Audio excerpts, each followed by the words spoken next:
Asking me this is like asking Tom Brady what it's like to throw a football the wrong way. Asking me this is like asking Amy Schumer what it's like to tell a funny joke. And the answer is, it's not even in the fucking realm of my reality. Okay, I don't even comprehend it. I've been a billionaire since I was 6 years old.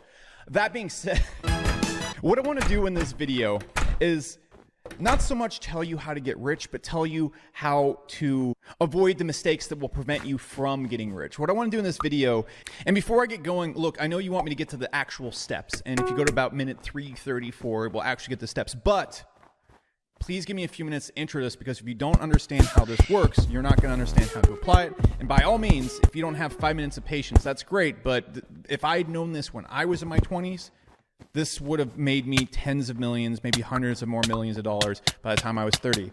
I wish someone made this video for me and I'd taken 5 minutes then. So just give it 5 minutes or go watch a cat video. They are pretty cool.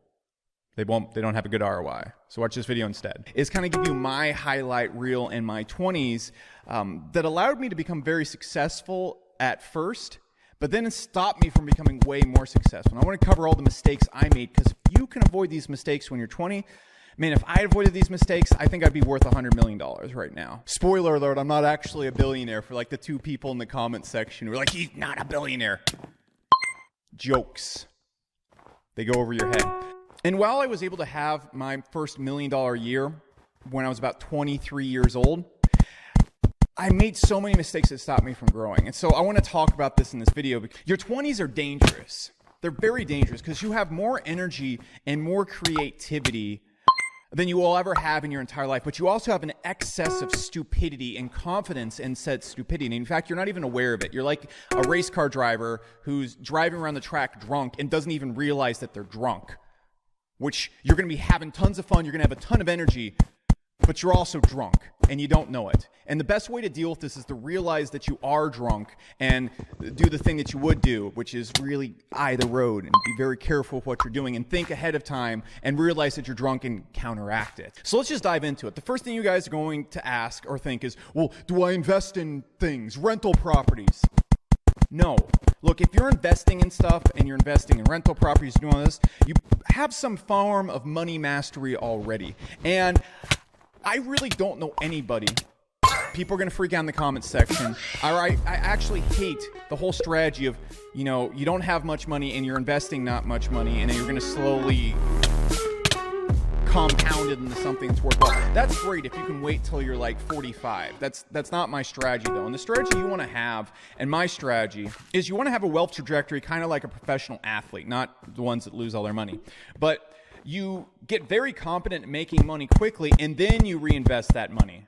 Okay? Then you reinvest that money in the stuff that gets to the point that when you want to stop working or when you want to exit a business or something, you still have a good, solid flow of income coming in from investments. That's what you want to do.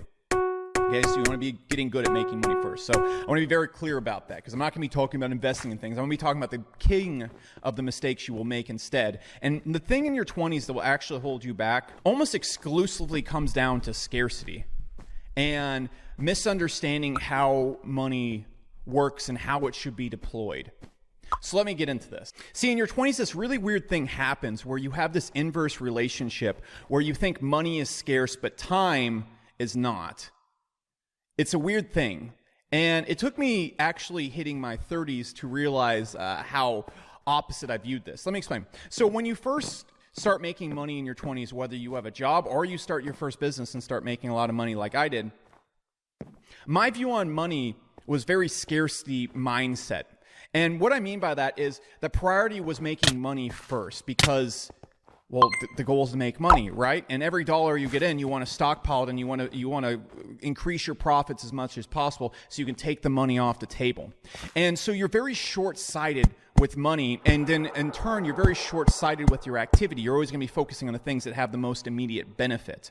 And you're going to stick to those habits and avoid taking things that don't generate much money short-term or are the best long-term decisions, because you have this very bad view of how time works. You think you have a ton of time and you can make these long-term decisions and you'll start being smarter and you'll start delaying gratification later on.